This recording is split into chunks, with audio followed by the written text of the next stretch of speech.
next 3 episodes are coming to you from down south. This first one took place in Foxfire, North Carolina. My guest is a family man, a military man, ambitious man, and a real goober. We talked about his time at Embry-Riddle Aeronautical University. We did some math. We talked about cultural changes and an incident when we were young that involved smashing windows with water balloons.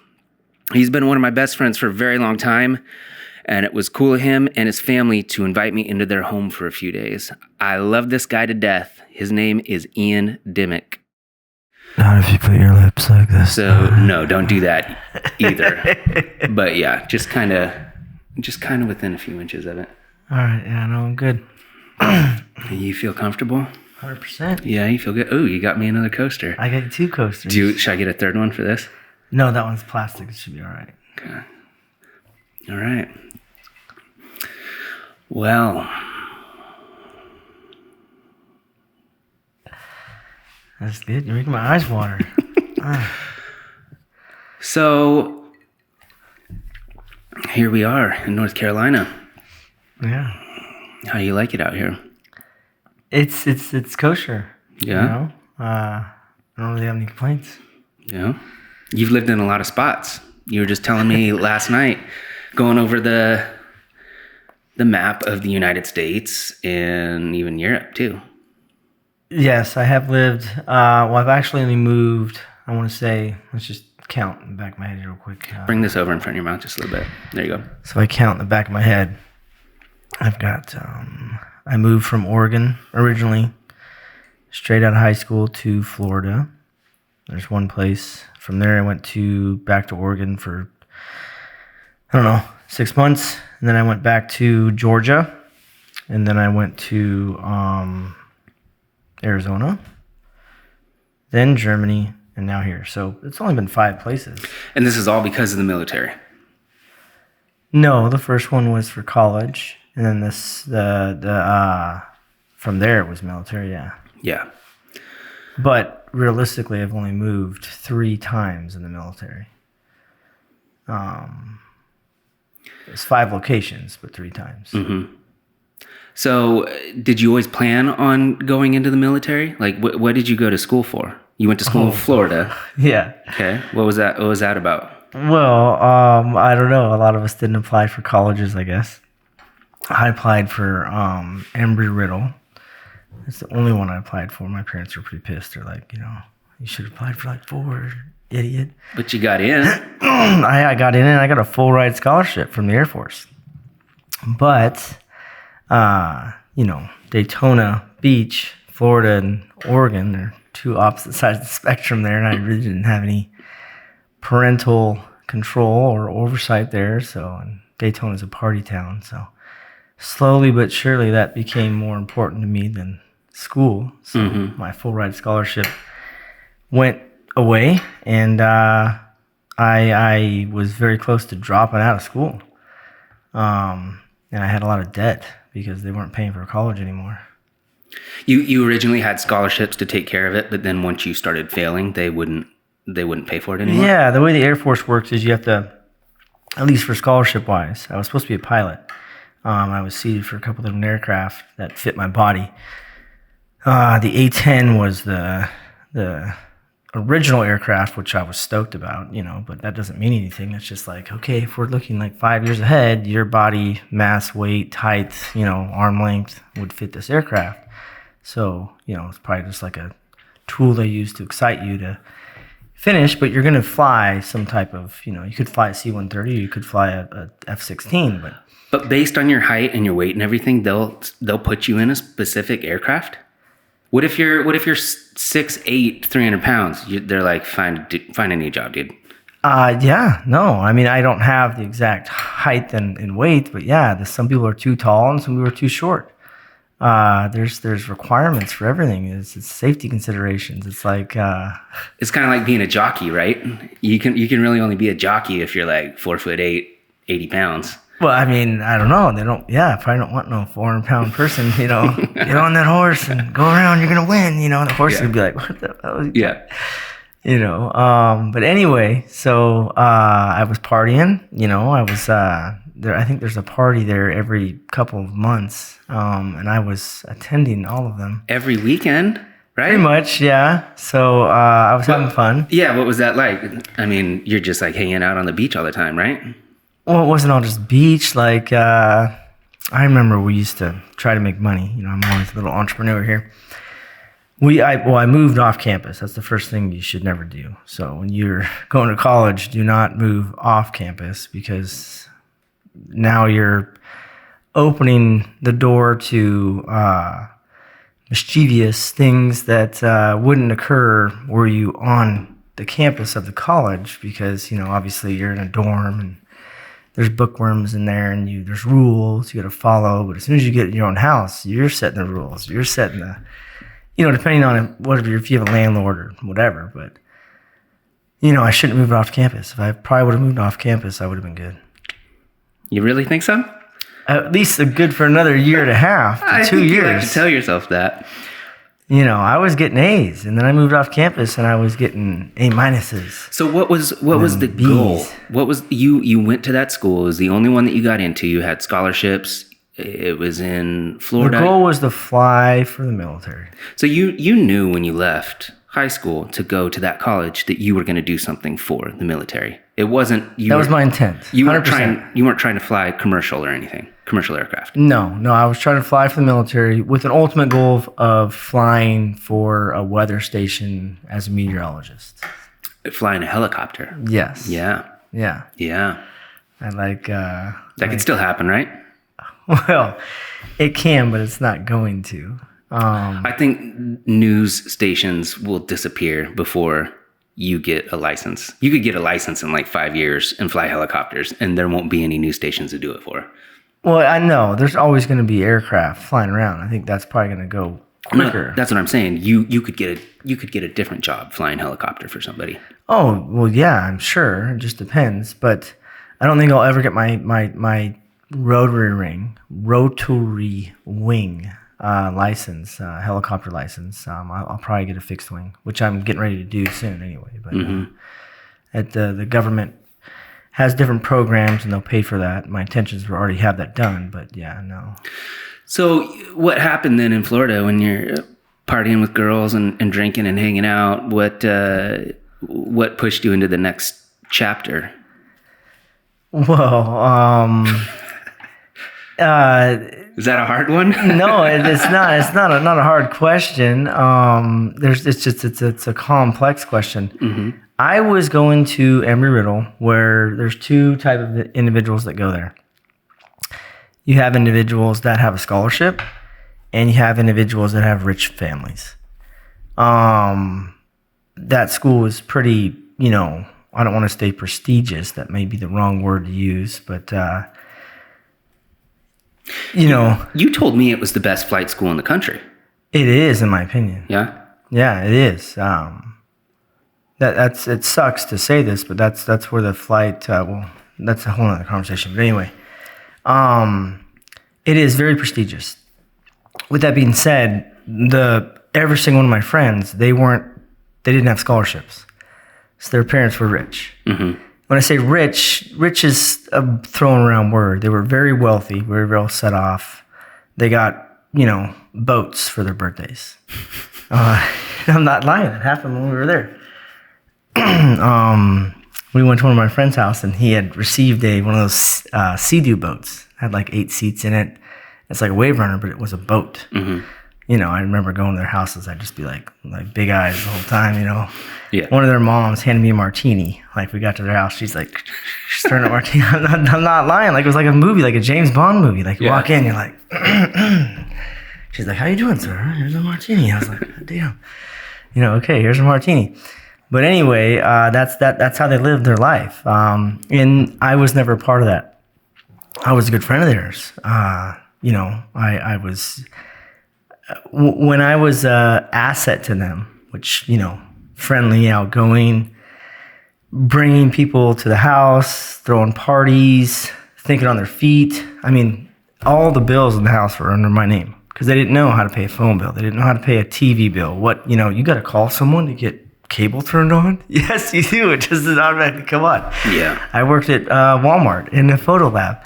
And one of my friends who's also wealthy, you know, just for shits and giggles, he went to Walmart, worked at the photo lab with me too, which was very fun.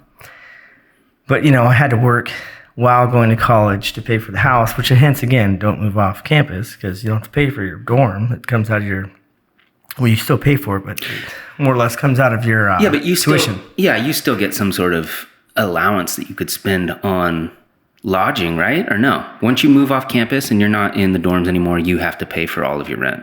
Oh yeah, it comes out of your pocket.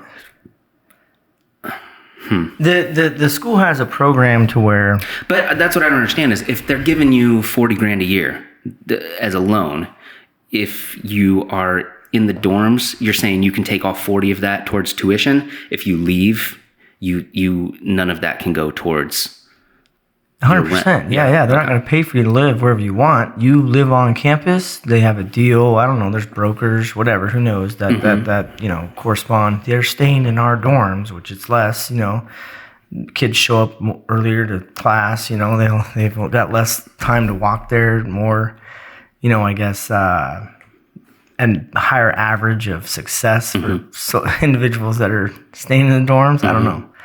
I should have stayed on campus. I guess. But you had a good time. Yeah, I don't regret any of it. I had a. That's why I was getting to my next thing. We the parties in Daytona. I'm using party as like there's a lot of people gathered in one area. That's not what I mean. I mean like the consistency of events that happened there, where it had nothing to do with curriculum, were so consistent that it was very distracting, you know. We would, and it was fun though, you know. The Daytona 500, I think, was the biggest event we would do because we tried to earn money during that event. Like we couldn't really earn money. You talking about the NASCAR race? Yeah, Daytona 500. So we would literally get, you know, shopping carts from a, you know, store or something or whatever, and we'd buy like, I don't know, 10 gallons of just water. And then we'd go buy that mixture of lemonade, right? And then vodka. And we would push this cart around. Hundreds of thousands of people were just walking, parking their cars all over Daytona Beach. Not the beach area, but the city, Daytona Beach, to walk and go to the races. And so they're sweating. It was in February, but, you know, you're in Florida, so it would get, you know, up to the 90s, you know, probably. In that time frame, maybe 80s. It might even been 75. I don't know, but I just remember it's tiring walking 2 miles with chairs and crap, you know, trying to go to the stadium to watch the race. And, you know, you see a cart and, you know, a sign, lemonade with vodka. You know, people stop and they pay for it, you know. So we would do that and we'd sell lemonade. And but you said a bunch of gallons of water. You were watering it down? No, you have to mix the water to make the lemonade. Oh, I got lemonade was in the little pouch things you know, scoop out with a scoop. Yeah, okay. So how much money did you make? Oh, I don't know. Not enough to do anything with, but I mean, we were. And you're probably drinking the whole time. Oh, too, yeah, right? yeah. By the end of it, we were just giving it away. Like, you know, make your own, man. God. You know, one year we got in trouble. You know, they're like, you can't sell this unless you have a license. Oh, yeah, dude. That's cops. That's super illegal. You can't sell booze to people. No, yeah. I mean, it was college, you know. As fast as we could move our cars. I mean, I think we got into. One year we got actually into the actual stadium, and we pushed the cart up to like the first level, you know, where the level's at, and it's like a football stadium, but it doesn't go that high with the concrete. After a little while, you know, it starts tapering off, and you just have to go out on the level and then walk up on the outside. But we got it up to that first level and sat down, you know, and our cart was sitting there, and we weren't selling anything at that point in time, but I mean, just the fact that we got the cart in there with all that. Yeah, right. Who let us in there with it? I don't know, but they did, you know. So you're living in this house and you're hanging out with a bunch of rich kids who have boats and shit, and you start failing the classes. And then what did you do? You're like, I'm not going to graduate college. I got to figure something out. No, there was a lot more that went into that. I got in trouble. I was getting in trouble. I probably got arrested, I don't know, maybe 5 times. In the course of 4 years? It could have been 10 times, I don't know. Stop counting. It was a lot of times. It was for very, very minute things, Regardless, what was your question? Question was so things started going sideways, and then you had to figure out a different direction to go. Yeah, so they started going sideways. I got in trouble. I had to do community service. What was that like? Well, there was fraternities there too that we were friends with because we threw parties with the fraternities all the time. So, and they could charge community service, like they'd have people come and clean stuff. And so, you didn't do shit. No. I had to do some community service, but I didn't have to do all 40 or 60 hours or whatever. Yeah. No one ever does. They find somebody, they're like, yeah, write me off 8 hours. I did 4. They may have wrote me off, a little bit more. Who knows? I don't know, but I wasn't doing anything shady. I mean, you're just working with the connections you have. Yeah. Regardless, I lost my scholarship. The Air Force was like, hey, we'll still pay for your college, but you've got to graduate, and then after you've graduated and have a degree, then we'll pay for your college and send you to flight school. Mm-hmm. And I didn't have enough money to do that. I couldn't take out any more loans because before they were paying for it, and then I had to take out a huge lump sum loan to cover what they were supposedly paying for until I got kicked out of the program. Yeah. And then at one of my court hearings, the judge was like, hey, you're going to join the Army, you're going to pick MOS, and we're going to make this go away. So he told you what to do. Yeah, he said that. He gave me an option. He said, you can do this, or we'll go this other route and see what your lawyer has to say, and you can continue down this hole that you're digging yourself in Daytona Beach because you were here, now you're here. I'm going to give you an option to go back to here, or you can keep going down. Good luck. That sounds pretty unique. It sounds like he was really kind of helping you out. I'm sure he was, yeah. That doesn't seem like something that usually happens. Well, people are court-ordered to join the military all the time. Mm-hmm. I don't know necessarily I was really court-ordered. I mean, I would say that was the option. If you don't do this, then this is what's going to happen. Was that a tough decision to make? No, at that point in time, I just wanted to get better. How much debt did you have?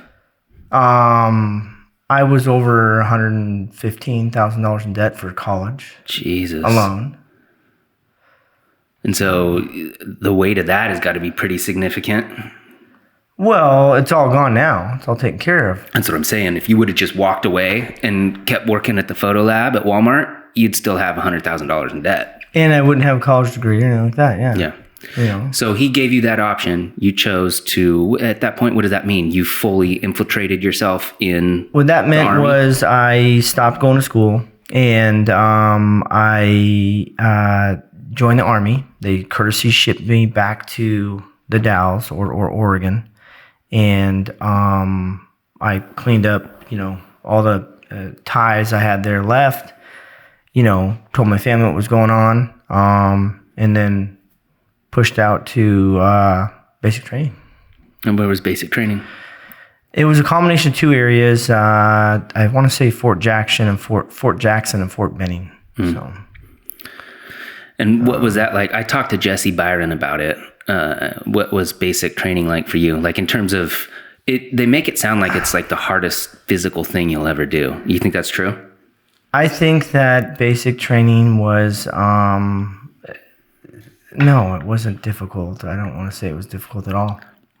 I'm not, difficulty on anything is, for example, if you put like 10 people in line and you have like, a bodybuilder in the line, and you have like a math expert in the line, and you have a horseback pro, all right? And there's 3 tasks. One task is passing the math test. The other task is riding equestrian, and the third task is lifting up a fridge. Yeah. Every single one of those people is going to be great at one of those tasks and horrible at the other two. So ease and difficulty is all about the individual. So basic training has, a plethora of things that you have to accomplish prior to finishing. But realistically, all they're trying to do is inform you that you're not in charge. There's a rank structure, and you will listen to someone that outranks you.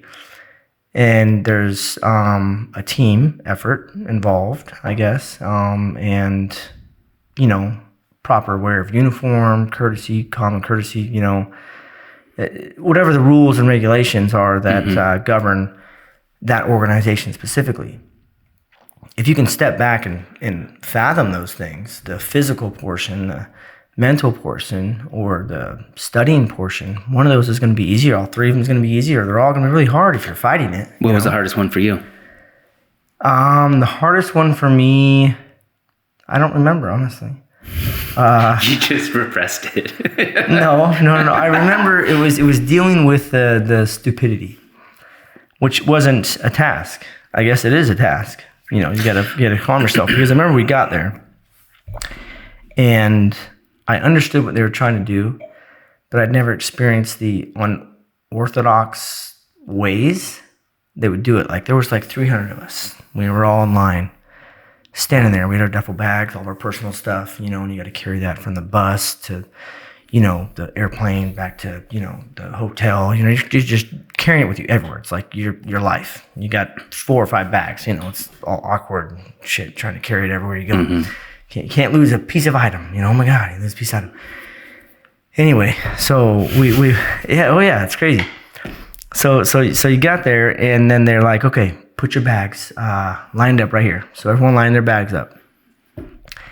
And then I think after we all got in line, we're standing there, they're coming over, talking to us all nicely and stuff. And they're like, okay, take your bags, go put them over in this pile. So everyone went over and put their bags in. Everyone already had their bags separated, right? But we go put them in this pile of 300 people. There's probably like three or four piles. We go back and get in line, right? And they're like, all right, now that everyone's back in line, they gave us a spiel, this is what's going to happen the next 3 weeks or 2 months or however the hell long. I think it was 3 months. I don't know. You're going to do this, you're going to do that, some of you are going to cry, some of you are going to quit, some of you are going to break your arm, whatever. Some of you are just going to leave. And they're like, all right, cool. Everyone understands? They're like, yeah, no, you have 2 minutes to go get your bags. And everyone's like, people are trying to go get their bags. I mean, it was like 5 hours until everyone got their bags and the time limit, because they'd be like, 2 minutes is up. They blow the whistles, you come back, Then they smoke the shit out of you for, I don't know how long. It was just that first drill, like, common sense wise, why would you make us do something so stupid? But they're trying to build teamwork. They're trying to build one person going up or 10 people going up saying, Dimmick, hey, here. And then Dimmick's just waiting in a line. Got it. They're going to put it back. Yeah. Maxwell. Okay, we got Maxwell. Yeah, because in some sort of crazy scenario where everyone was freaking out like that, like a bomb's about to blow up the planet, people would freak out and no one would know what to do. Yeah. So I understood the collective effort behind it, but it was frustrating when you can't get another individual to understand that when clearly they're not. Well, yeah, you're dealing with various levels of intelligence. Oh, yeah. It's even worse now in today's military, without elaborating too much, where I grew up in the military, you could be a little bit more aggressive. Aggressive is a good word, I think. When I think of aggressiveness, I might slap you around a little bit, or I'm definitely going to, use some foul language on you. Maybe I'll give you a couple. I'm going to let you know who's in charge. And if you can't figure that out, I'm going to apply even more pressure until you can understand who's in charge. And if you're still inconsistent with the information I'm trying to get you, I will put you down until you understand that. That's the aggressiveness I'm talking about. And it just forces you to understand. Nowadays, that's not allowed. Too many complaints and other too many things. hands involved Yeah. in the process. And again, I'm not the smartest person in the world, and this is a door that I don't want to go down too far down. But I think that my personal opinion. Let's just talk about a fight. Do you remember a fight I got in? I don't recall ever seeing you in a fight, but I remember hearing stories about it. So, just off the top of your head, was the fight something that, your mom would show up to? My mom show up to watch sixth graders punch each other in the face? Well, you're applying a lot of other factors now. No, from the facts, just from the start to finish of the fight. Yeah. Is that something your mom would show up to watch? No. Why? Because she's not interested in seeing people hurt each other. Yeah. She's not interested in seeing bad things happen. That, the point of what I'm getting across is war is bad. People get hurt. Yeah. Bad things happen. And in order to make those things happen and be successful at doing them, sometimes, rules are broken or whatever. I mean, if you have a gun and I have a rock, I'm going to have to come up with something better to kill you with because you way overpower me. And that may be something unorthodox. With that being said. Yeah, no, I think I know what you're saying. And I don't have any involvement with the military, so I don't have any direct experience with it. But it seems like to me, if you're going to train people to have to go over and deal with ruthless motherfuckers, then you have to be ruthless to those people so they can understand. That's all I'm trying to get across. If you're just if you're worried about people's feelings all the time and then they go over somewhere sketchy and they get captured and they're getting tortured or something, no one's going to be nice to them in that situation. And you have to be prepared for everything, right? You're absolutely correct. But, part of me also understands that I'm not the smartest guy in the world. Someone is making these decisions that is way above me, and I just have to follow orders.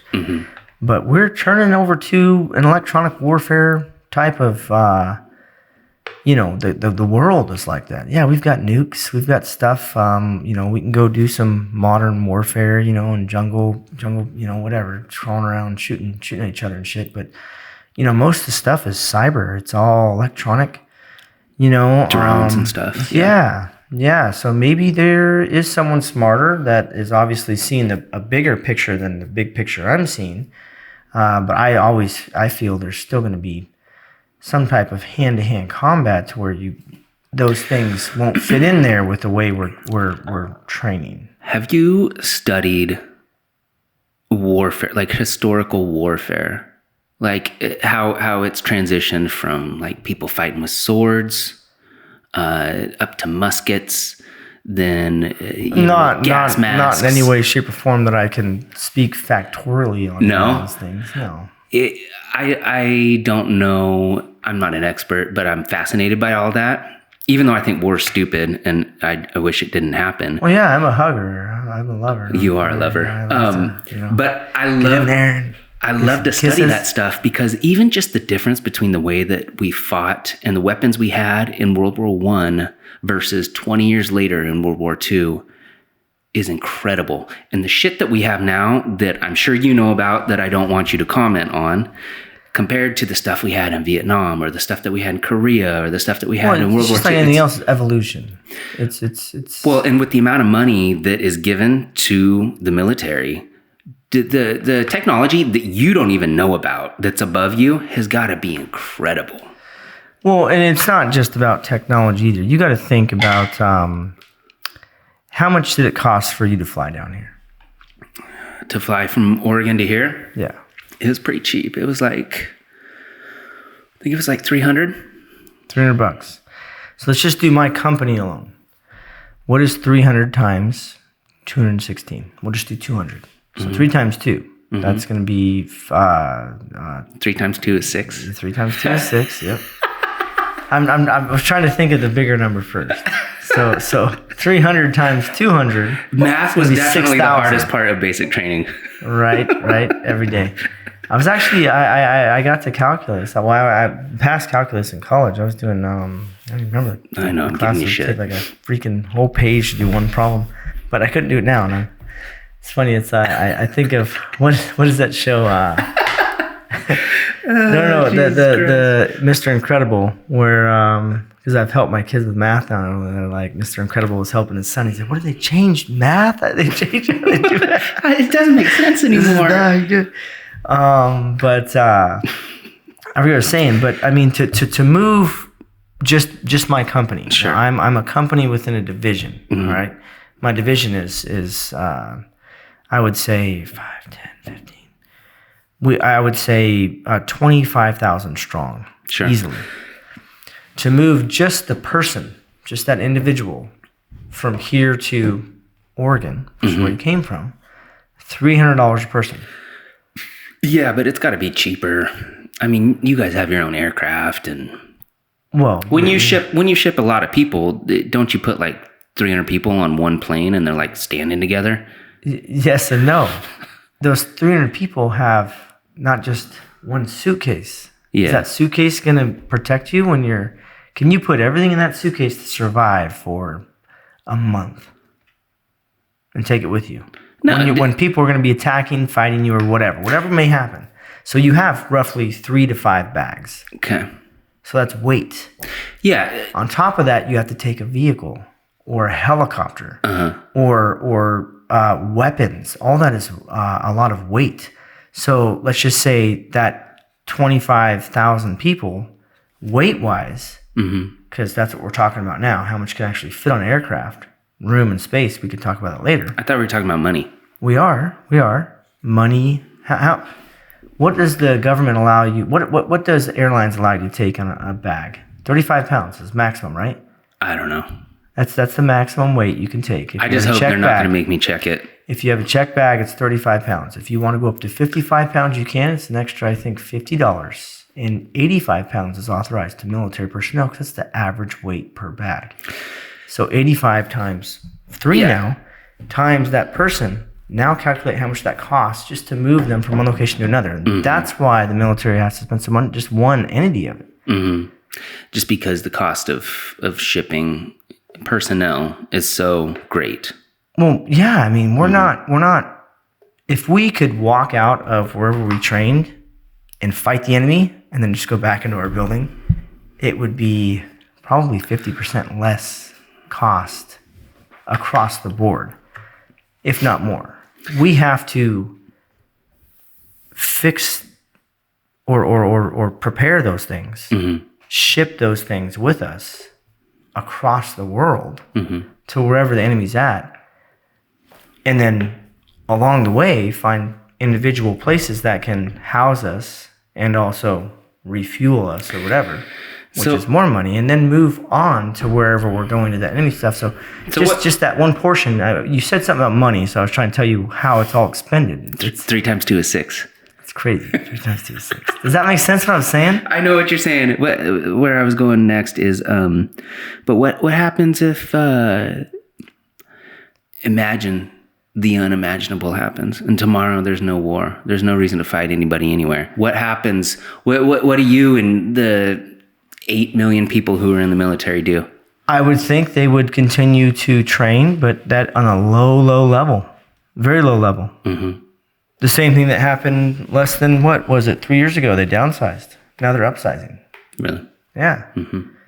You know, I mean, we had wars end and conflicts were decreasing. And then, what was it? ISIS stood up, you know, and then all these other bomb attacks, even on our home country here, you know, with personnel that lived here. I mean, ISIS is everywhere, right? Well, there's evil everywhere, and that's the reason there's evil everywhere. And look what happened, you know, with the uprisings just in the last, I don't know, months. They were threatening martial law. Obama has Trump has martial law. But do you ever use the military for? Do you ever consider that though? What would? I know it doesn't seem possible because it's not. But what would actually happen if all those? Do you know how many people are actually in the United States military? Less than 1% of the population. There's 330 million people in the country. Less than 1%. So at least 3 million people in the military, spread out all across the world. Yep. So that's 3 million people that hypothetically, if this could happen somehow, would come back here and just could build bridges, could do like. If I could, I would go. Wouldn't that be cool? What would be cool is I would take this house and I would go out in the middle of nowhere and just live. Leave me the fuck alone, bro. What are you gonna build some stuff out of wood? You gonna write a novel? What are you gonna do? Yeah, of course. Yeah. Yeah. I'll make my own garden. You know, that's what you need out here, dude. So I wanted to go back to. So right now you are in this very structured, and I'm not talking shit about it, but you're in this very structured, regimented. You wear a uniform. You say yes sir, no sir. You eat chow at 11:07. You go to potty break at 1500 hour. Like you have all this shit that you have to do exactly at this certain time. That was not your life for a very long time. When you and I were hanging out when we were younger, you had certain structure from your parents and stuff like that from school, but you lived a different lifestyle. Was that difficult to go from I do whatever the fuck I want to now I have to follow somebody else's rules? Yes and no. I still do whatever the fuck I want to. The military training portion of it is very regimental, like you're saying there. But what's been taken from us, I wouldn't say taken from us, but we already talked about this. My ability to affect change through other methods aside from having hey, you didn't do good right now. Mm-hmm. Or here's a piece of paper, sign this that says that you know you didn't do good. Instead of let me choke the shit out of you for a minute so you can understand what I'm talking about, and then when you gain your breath again, we'll have this conversation if you're gonna fuck up again or not. Mm-hmm. You can't do that anymore. With that being said, the portion of getting in line with what was required at my job was easy. It was very clear, concise. But I work hard. I play hard. Mm-hmm. There's time. You're not always.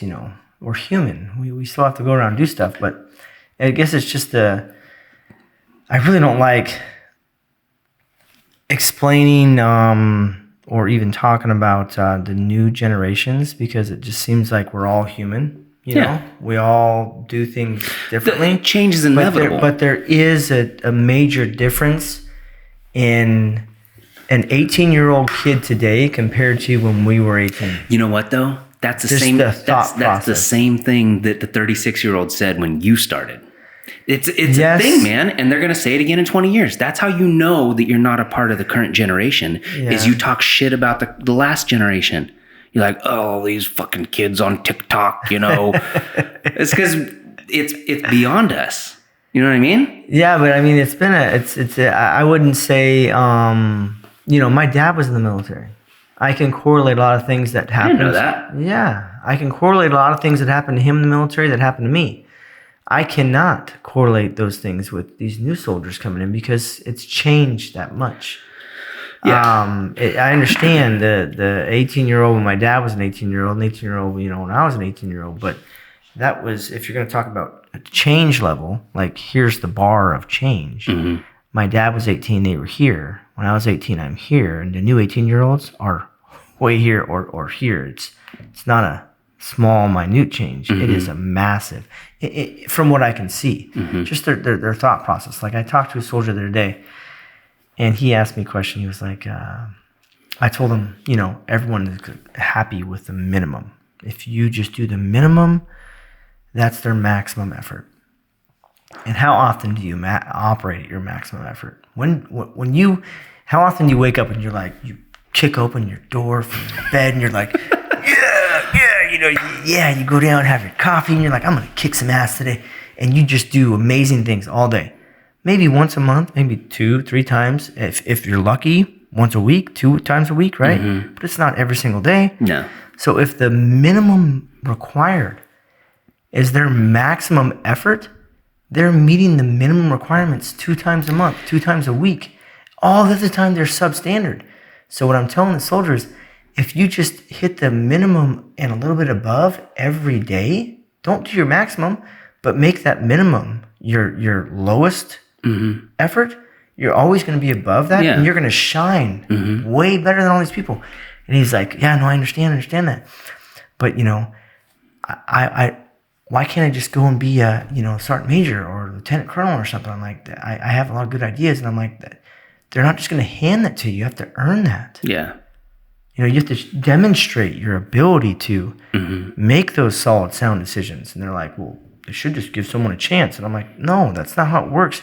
But I'm leaving a lot of stuff out that we talked about, but it just demonstrated, because I've spoke with people, with you, with other people about this before, but never to the actual generation, so individual. It demonstrated that they're expecting these things to be handed to them. Yeah.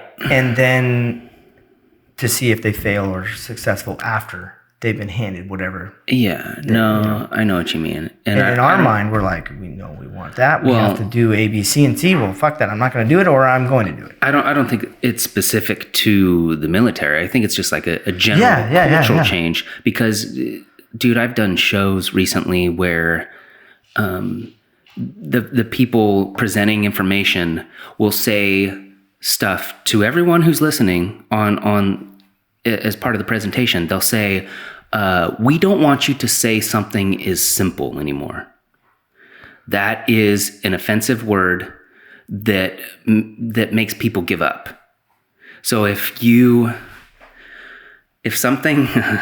good at something, like say you're LeBron and you're really good at basketball, and then you're talking to some kids and you say, oh yeah, it's simple if you dunk. We don't want you to say that anymore, because then it denies those people the inspiration to actually try. And it's like, no, you're going to limit the English language because something is easier for, like, I think what they're trying to say, which they're not saying because they're trying to beat around the bush, which is horrible. They need to get direct to the point, is you can say it's simple, but when they don't do it, say you suck. You have to try harder. Try harder. Yeah, and if you suck for a long time, then you suck at that thing and you should try something else.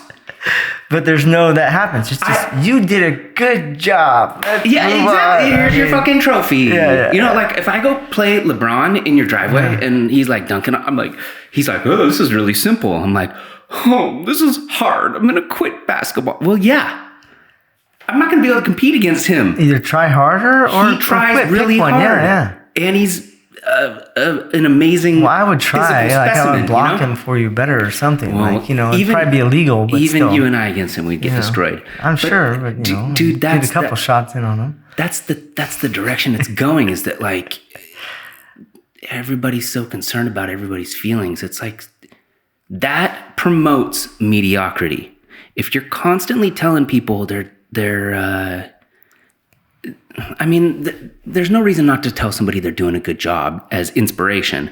But if you are so worried about the words you're saying to someone because you might discourage them from doing something, like sometimes, like for me personally, that's what pushes me to do something else. Fuel for fire. Exactly. If someone tells me I'm a fucking idiot and I can't do something, I know I'm a fucking idiot. But if I really want to do that thing, I'm going to try my hardest to do it. And I'm going to... Damn right. Yeah. Like that is what pushes people to do great things. And if you don't push people, we're not going to have any great people doing anything. It's going to be a bunch of mediocre people who have strong feelings. Again, you're right. The feeling thing is there, and I'm not sticking up for this side at all. But what I've came to realize over recent history, just speaking with people, is we're not combating, whether it's on the civilian side, military side, or whatever. I'm not trying to talk about the military.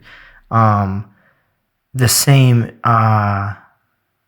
problems. It's all... Look at my kids. When we went outside, we didn't have iPads. We didn't have phones. Mm-hmm. We didn't have... we had Nintendo. That was great. Nintendo was awesome. Good. We had drumsticks, guitars. You know, we had stuff, but we chose to go out and play. We were outside. My parents had to, you know... More often, our parents said, you need to bring your ass inside. It's dinner time. Not, let's get your ass outside, you know. Mm-hmm. And it's exact opposite today. Let's get your ass outside. Oh, come on, I want to go outside. You know, I'm going to be in my room for the next 7 hours. What the hell are you fucking doing in your goddamn room for 7 hours? You know what I'm saying? Yeah. You know, they're electronics has taken over. It's the wave of the future. Back in 2000, when everyone thought the world was going to end, and we would listen to that.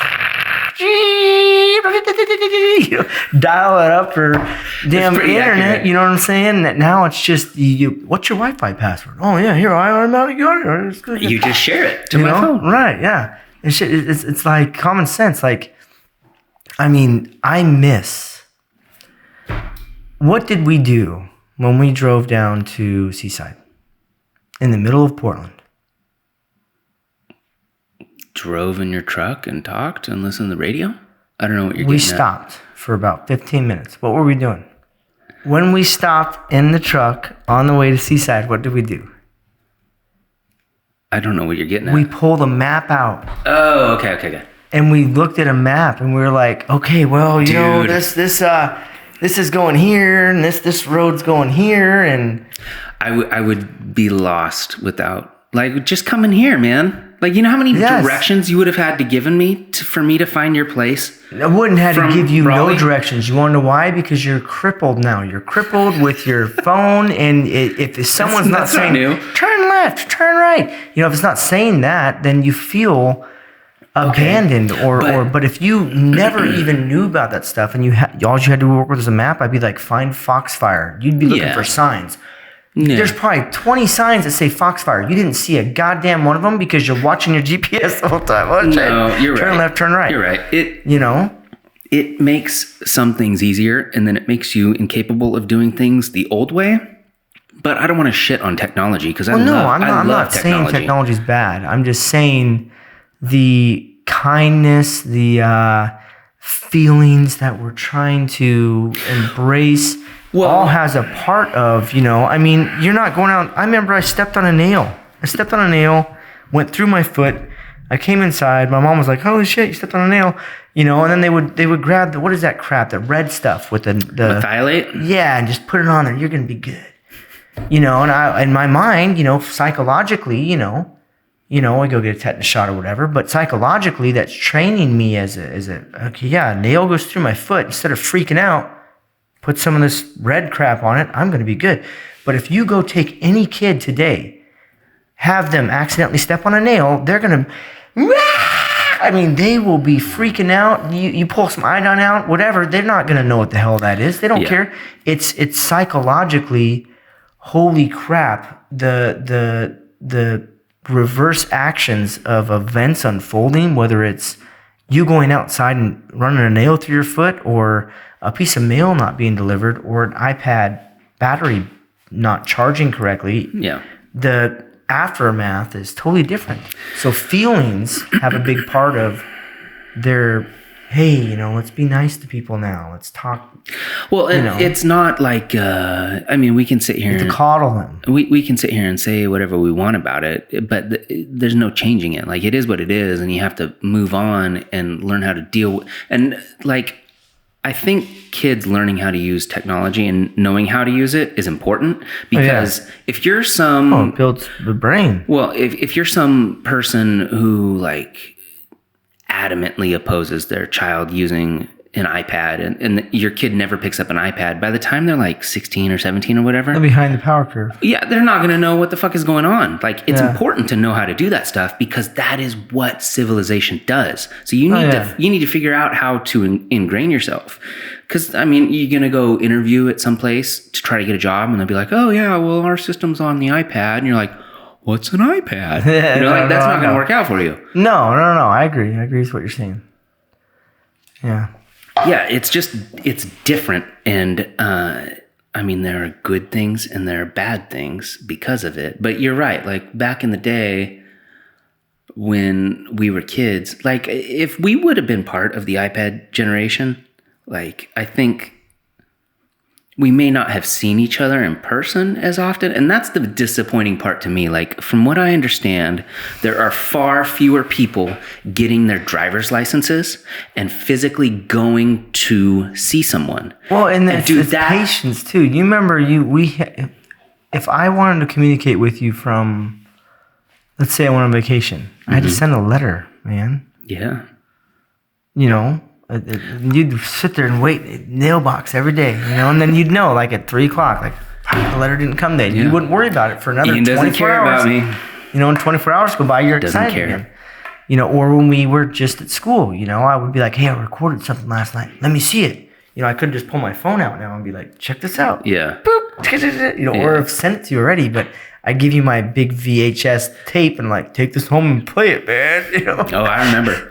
Still got it. You take it home and play it. That's a crazy concept to me because I got my license the day I turned 16. Yeah. I had a car. I have soldiers that are 23, 24. They don't have a license still. Yeah, man. I can't understand that. Like, how do you not want to go see someone? Like, I enjoy texting or they want to drive the FaceTime golf cart like immediately, so I don't understand. Yeah, they should want to drive a car immediately. Yeah. Yeah, man, because that's how we went out and would drink with each other and see our girlfriends and like all that kind of stuff. I don't know. That's the one thing that I truly don't understand is how are you getting what you need digitally from someone? Because like with I think a lot of emotions. I don't do social media, so I don't know.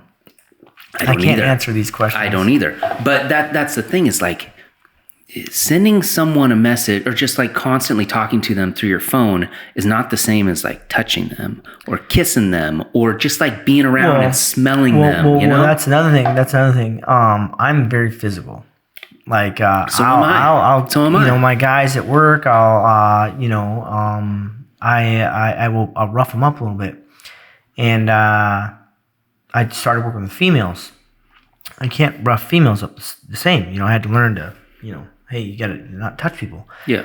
But like I think this technology stuff, it's taking away from that physical aspect. Like people aren't used to hugs. Like you hug someone now, like, you know, it's not a hug. It's like, what the hell did you just do to me? Like came up and was like, that was almost, you know, like a high five with, you know. Yeah, there's a difference between like patting somebody on the back and just letting them know, hey man, how's it going, you know? And then even like, that is unorthodox. Somebody they're like, you just touched my shoulder. That's what I mean. Like sometimes you get some creeper dude and they're like, hey, how's it going? Well, and it's ruining that. Those individuals have ruined. That's the difference between like you and some creeper dude. Is like you're just trying to love on people and be a good guy. Creeper. You don't know. You're not a creeper, but depending on who the person is that you're interacting with, they may view it that way. And there's no way to tell until you already did it. And then you're like, oh, man. Yeah, I'm sorry. It doesn't work like that. Especially in the military. I'll get in a lot of trouble. Like, all they got to do is be like, hey, he touched me. The other really weird thing is shaking hands. Do you miss shaking hands with people? Well, like I'm not going to lie. I mean, I haven't really met too many new people that since COVID, new people all the time, but my body language, I just could say like I'll go in still, you know, and there's hesitation after it's already been done. You still shake hands? Oh yeah. Just by reaction. Like there'll be like 3 people unless they clearly, you know, and it's not on purpose. It's not like I'm like, okay, I'm going to shake their goddamn hand this time. Like screw this COVID shit. No, it's just reaction. I'll be briefing someone or talking to them and they'll be, you know, in my shop or whatever. And there'll be like 3 of them. And the first person, like, you know, I'll reach out like, yeah. And the second guy's like, you know, tried like this or give a little side. And I'm like, oh yeah, COVID, you know, put our mask back on, you know, it's just a reaction. But yeah, I mean, that's a common courtesy thing, I guess the American public it's used on a daily basis. It's a normal thing that for the most part men use, and I mean women do too, but I read this book once about this woman who she cut her hair and she started to go out in public as a man, not because she wanted to transition or anything, but because she wanted to see what it was like to be a man. Yeah. And so she like joined a bowling club, and she like started doing all this really like macho male stuff. Okay. And so one of the things that I read in the book that I never really understood is that she said she never really understood why a man shaking a man's hand was like a thing. Like it just seemed like a weird macho thing that she couldn't wrap her head around. And once she was pretending to be a man and she was shaking hands with other men, she understood what it was. It's like when you shake a dude's hand, it's like you're like trying to show who you are. You're trying to show your respect for that person. Yeah. You're looking in the eyes. There's so much that can be exchanged with that one gesture. Yeah. And she didn't understand it because I don't think men really shake women's hands the same way. You know what I mean? We don't. It's all like, common. It's all, let me baby you. It's a woman, not you're trying to say they're less strong or whatever, but why don't men talk in the bathroom? Why do women talk in the bathroom? There's a lot of different things. It's the same thing. Yeah. You know what I'm saying? No, and when you're in the bathroom, like men, they think of, let's shit, let's piss, let's get out of here. This is dirty. This is nasty. Because bathrooms are dirty and nasty. Women are in there getting all prepped up and pretty. It's a warming environment. It's like a salon. Like their bathrooms are fucking salons. So they go in there and they're, what would you say? Well, something chatty Cathy. What'd you say? Chatty Patty. Chatty Patty. They're chatty Patty in the bathroom. I was talking about a dude when I said that. Yeah, they're well, I'm just saying, that they get in there, they get all, their endorphins are going. Men are going around, they see like, rough, crazy, like people just throwing rocks. They're like, yeah, throw the fucking rock. It's manly, Women, Women are in the bathroom. They're like, oh yeah, that's good.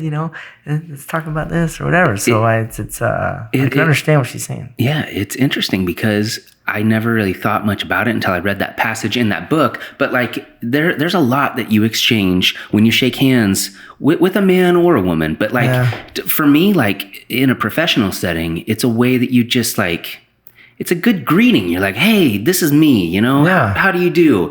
And I've exchanged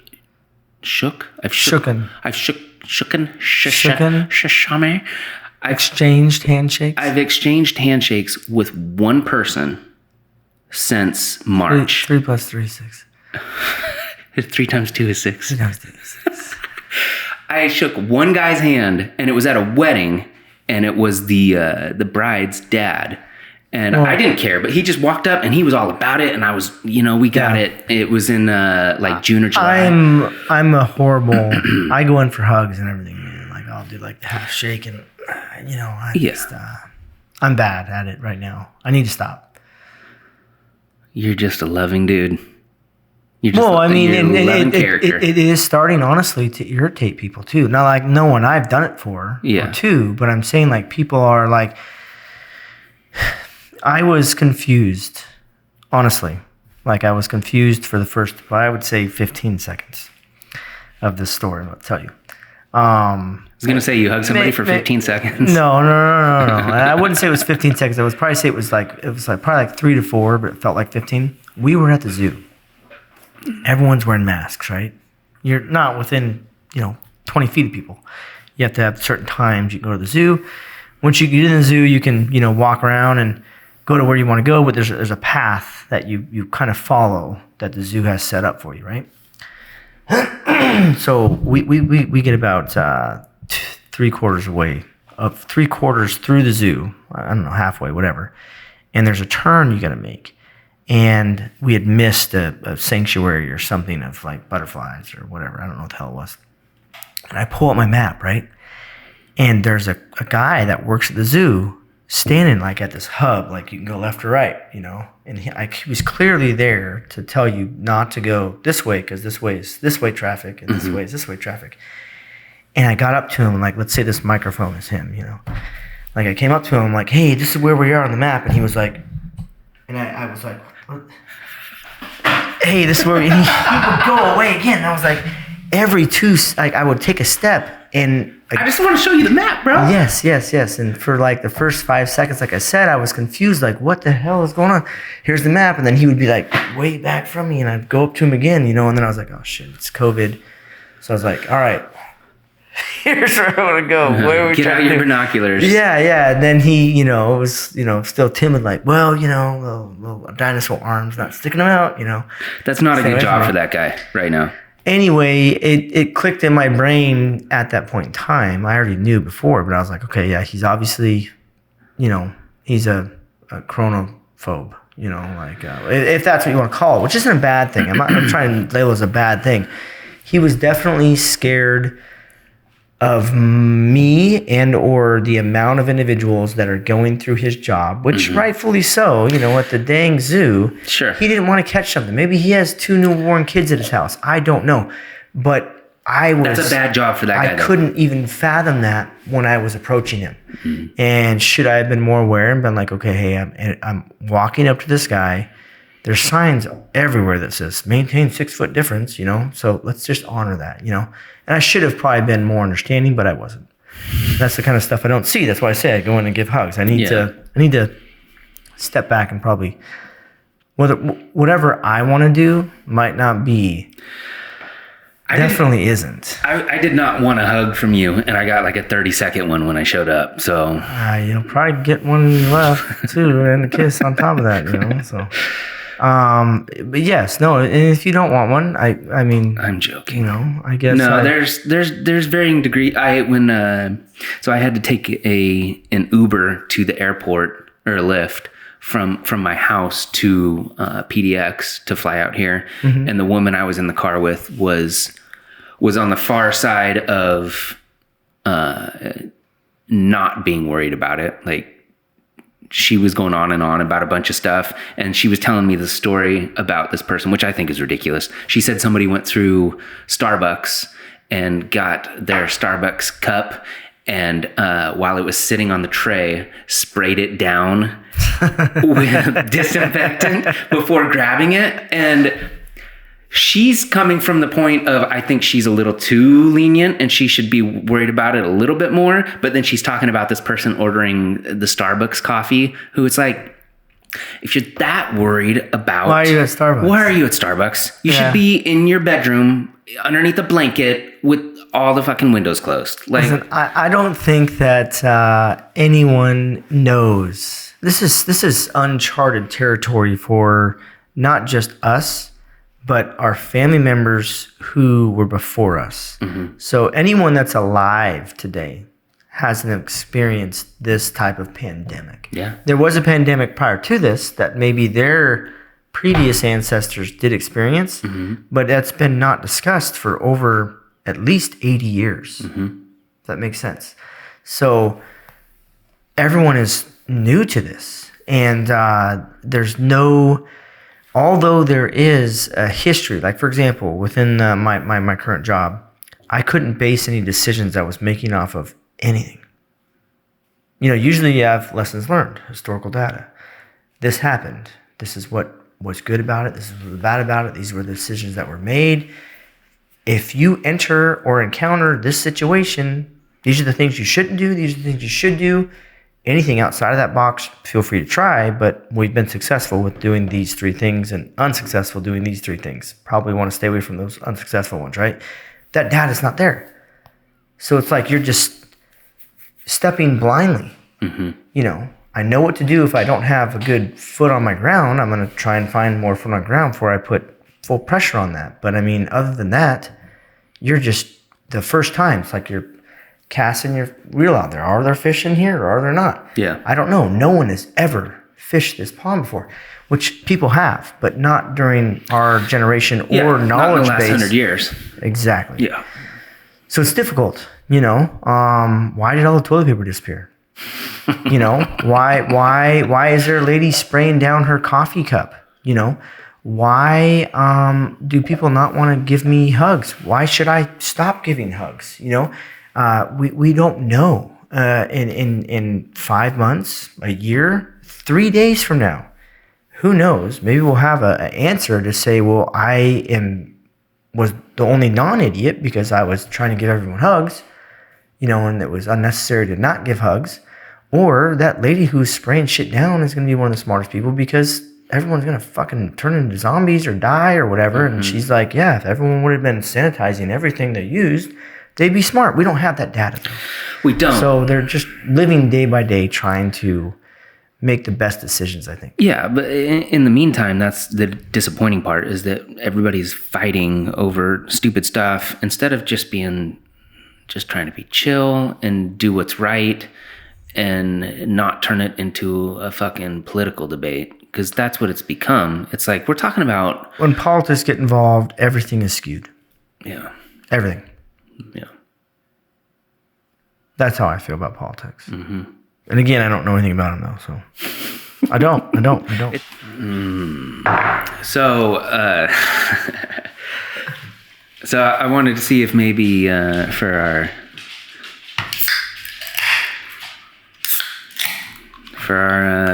the Dallas friends and other friends, if maybe you want to go back in time a little bit. Let's do it. Yeah, whatever you got. I'm good. Do you mind talking about the water balloon incident, or is that one too much? I can go over the water balloon incident. I guess I'll talk about what I'm comfortable talking about. I mean, okay. It's not really I'm not comfortable talking about it. I made some mistakes when I was a kid. I mean, hey, I did. Me too. I don't remember how that started. I don't even remember where we got the water balloon launcher from. And I honestly don't remember everyone that was involved.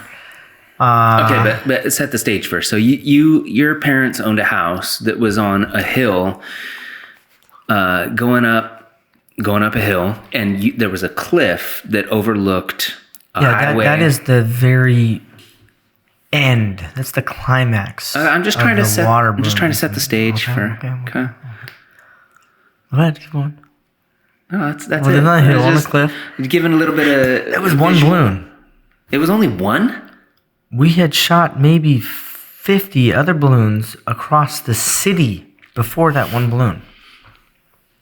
It's a very bad night. We were...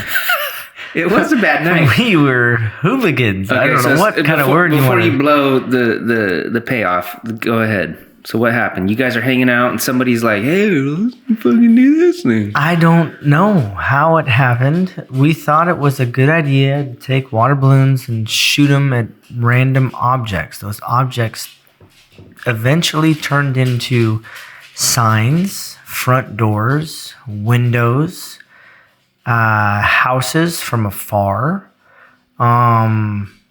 Never people. We never really shot them at people. With a water balloon launcher, right? Two people standing on the side. I'll try to accurately depict this. I would say roughly 100 yards, not accurately, this water balloon was able to fire. If you're standing on the end zone of a football field, and you fire this water balloon with a water balloon that has a circumference of, I would say, 4 to 5 inches, down to 3 inches. Yes. You can shoot it 100 yards, give or take 20 yards, easily. Even as you guys, we were in 6th grade, right? We were 12, I think. Yeah. Something like that. So... Maybe 7. I mean, if you think about it, you're standing, that's like a block. You can be standing a block away and just shoot this water balloon, and whatever it hits, you're just like, whoa, and then you run with your friends, If you get closer, the accuracy becomes closer, and the effect of the water balloon is higher. So if you hone in on, let's just say, the window behind me, I could be standing in the road and easily... 100%, maybe with one practice shot hitting up 2 feet above. Oh shit, that was a little bit too high. Pull it down and just smack dab the window, and you are strike. So it's up to you and I think it was 2 of our other friends. There was at least 5 individuals involved. It was throughout the evening where these other individuals. I was outside of me, I'm saying I was involved the whole entire time because I owned the water balloon launcher, I think. And I was like the culprit, I guess. I don't know. Maybe I was. That's a bold claim. I'm not claiming anything. I take the blame for everything. I worked 3 hours every day for the first month, 2 hours every day. I owned it. And I've done that my whole life. That's who I am. Blame it on me. I can take it. But anyway. So this was during the summer. I think it was summer because I remember we were wearing shorts and stuff. But anyway, we shot water balloons that we vandalized the city with a water balloon launcher. It was probably a collective of maybe 15 homes. That many? That reported us. You know, other people just weren't home or they never knew it happened because we only hit their roof or something. Holy shit. But and then it ended. It ended the following morning with individuals that had nothing to do with the night prior. And I don't think they got involved at all when the police came to question me. But I had different friends over at the house, more or less. And we were on our cliff. Yes, we were on the cliff. And the cliff, then this shot is about, I would say, 300 yards. Because we're elevated about, I would say, 500 feet I would say roughly a good 1,000 feet. I would say 1,000 feet above on a cliff. No. Yeah, that cliff's about 1,000 feet. No, maybe like 500. It's not 1,000, dude. I haven't been there in 20 years, so maybe. We'll just go with 500, whatever. So 500 feet above a road that was below with a bridge crossing. And if everyone doesn't know, this is exit 84, I think, on Highway 84. No, it's not 84. It's exit... I don't know what exit it is, but... Anyway, it's exit where my dad built that damn gigantic Mexico house that lives on top of that cliff. Everyone knows where I lived. Yeah. Anyway, Big Jim's is the next exit. So it's the exit before Big Jim's or the bridge that crossed over to Dallasport. Uh-huh. Anyway, we shot a water balloon with a very high arc. So again, this was a good 300 yards or more flight of this water balloon. Up in the air with anticipation of it connecting with a vehicle crossing the bridge. We must have shot 5 balloons, and the sixth balloon hit a Corvette. It was on their rear view. It was the side window. The mirror, rear view mirror. The rear view's inside the car. You're talking about the side mirror. The side rear view mirror, whatever. Yeah. And just, if it would have connected with the person, it probably would have killed them. But this balloon came down so hard, it tore that mirror off the car. And I still remember this day, we were all standing up on top of our cliff. And if you can imagine, like, take yourself out of the picture and just look from like a film perspective, like if it's being shot, like you're watching this on film. You know, it shows the cliff and it shows like 5 little heads just looking down, right? And this guy got out of his car and he's looking left, he's looking right. He's like, what the fuck? Just tore my window off, you know? He's looking around. He figures out what's a water balloon. And then what does he do? He looks up. There he sees us just. Then as soon as we make eye contact, we duck down and got under vehicles and shit. You know, he couldn't see us anymore after that because we're up on top of this cliff.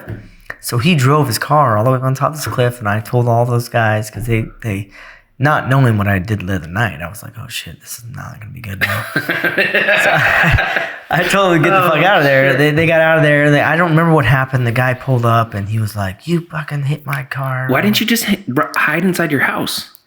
I don't know what we did. I honestly don't remember. I don't remember getting yelled at by this guy. I just remember him clearly seeing us and coming. It's not that hard to figure out where you guys were. Are you kidding me? No. I mean, we're the only house on the damn cliff. There was no other houses on the cliff. No. Yeah. So then the police, shortly after that, you know, everyone was gone, you know, and I was upstairs like, I'm not doing nothing wrong, you know, playing with Edgar, my iguana. And they called me downstairs, police officers downstairs, and they're like, listen, hey, we've had, 5 complaints or whatever, of 15 complaints or whatever, of all these balloons going around, blah, blah. and this Corvette thing here. And he was like, all these other kids have came forward and they've said things. We've talked to, like, I don't know if he said 4 or 5 other people. And he was like, they've all said your name. And we want to know what's going on. And I was like, I was sat there and I'm thinking, and I think I started crying. I was like, fuck, you know. And my mom and dad, of course, were standing like, what the fuck? You fucking do so, you better, when he leaves, I'm going to smack the shit out of you. And I just knew I was getting ready to get a beat. And I was like, listen, all those people were there, but I did it. I did all that. They had nothing to do with it. Let them go. You know, it was my idea. I forced them into it. You know, I conned them. I was like, it's my fault, whatever. Why did you do that? Why did you become a martyr? I didn't want them to get in trouble, man. I didn't want them to get in trouble for That's ballsy for a 12-year-old to take the blame like that, dude. That's what I did, man. That's who I was all the time. You know, you know that of personal experience at your house. Your dad came in and accused me of some crap before, and I was just like, yes, sir, Mr. Maxwell. Yes, sir. And I knew I had nothing to do with it. And he's like, and this is, I don't want you, you're lucky, you know, you guys are friends because you're the type of person I don't want hanging out with my son. It would just hurt me. It would crush me. I'd be like, damn, man, you don't want me hanging out with your son, but I'm trying to get him to not do that. And he's the one that's saying I am doing it. Yeah. It's like, you know, no, Mr. Maxwell, it's all right. You know, it was all right. I can roll it off my shoulder and keep going. Some people just can't do that. And it's not like I'm a teddy bear or anything, you know, but hey, common sense. Why do 5 people get in trouble when just one person can get in trouble? Mm-hmm. You know, so I made that same mistake when I was in college with the rich people because they didn't give a shit. They were letting you take the blame too for every goddamn thing. Yeah, that's why I got arrested so many times. You know, and I wasn't an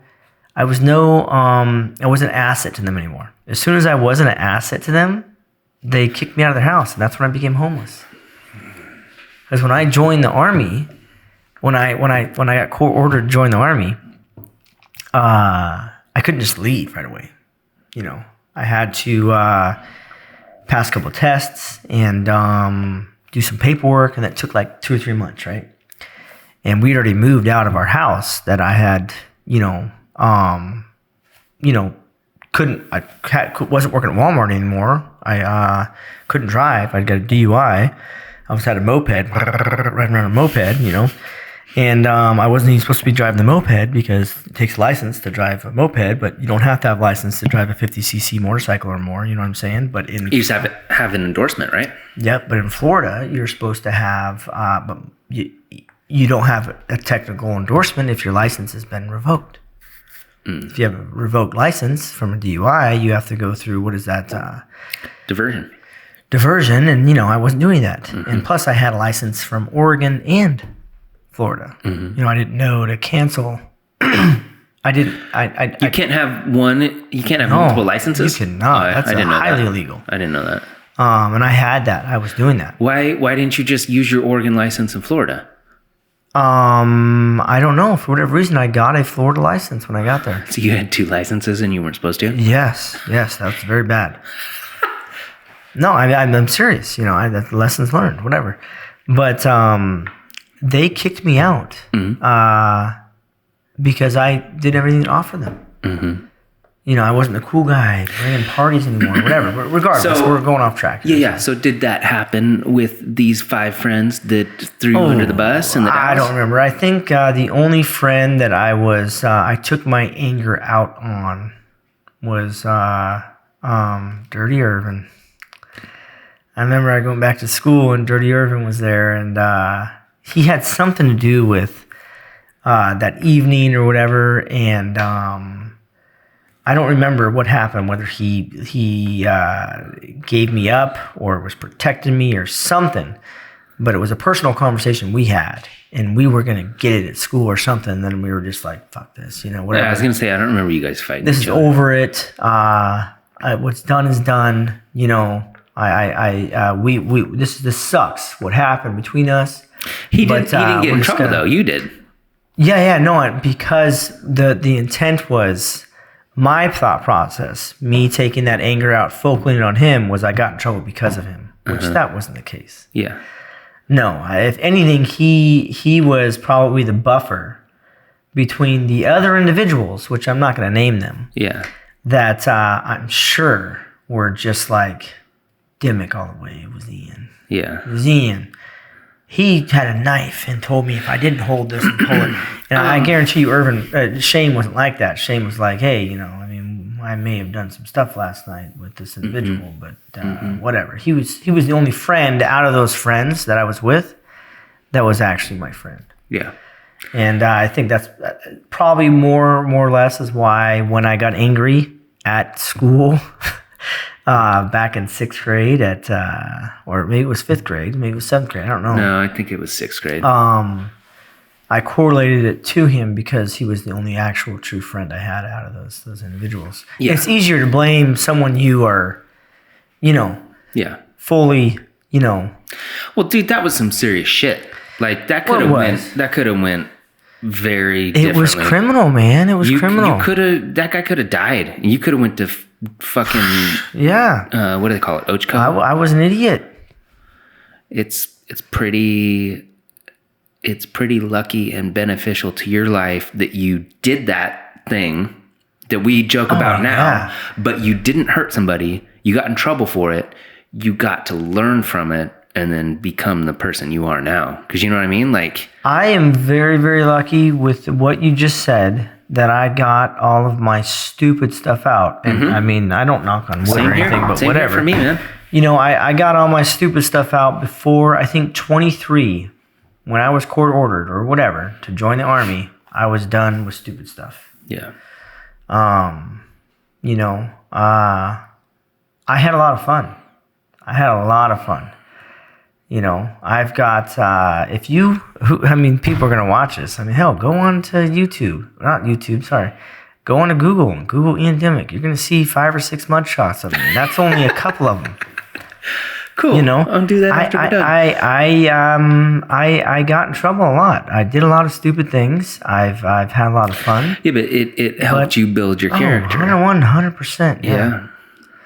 Yeah, I've got nothing to hide on. I can't hide it. I mean, you know, it's there. I guess you can call someone and be like, please remove my photos. But how am I going to call? Yeah. If it's on the internet, it's done. It's there, you know?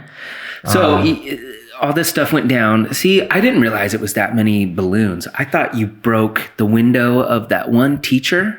You know what I'm talking about? It may have only been 3 houses, but we were shooting balloons for hours, bro.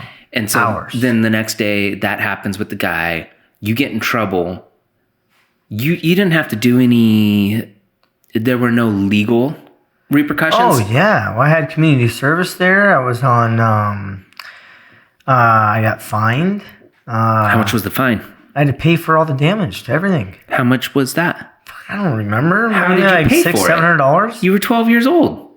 You sell lemonade with vodka in it? You don't remember, man. When I was working at what is that corner store up at I forget what the name of it is. We used to go in the I counted cans at Fred Meyer's with you after that, but the store before that on the corner of when you went up Brewery Grade, you took that right-hand turn up that street that went all the way up. When it was D-Hearts? D-Hearts. Is that what it's called? The stores, D-Hearts, yes. I worked at D-Hearts, man. I was in the back counting. Did you work there with Casey Martin? Yes. Yeah? Yes, me and Casey worked there. Yeah. I don't remember that. He helped me get the job. Yeah, I worked there for a couple years. It's like a dentist office now or something. Yeah, D-Hearts. I don't remember you working there. Yeah, man, that was my first official, like, I worked at the baseball park before that. I used to go around and I would get free ice cream sandwiches. I got a twin bike from the guy that worked there, this old bike. It's like old man bike, but I was stoked, you know. I was like, yeah, I got this badass riding bike. He gave it to you? I earned it for working for him.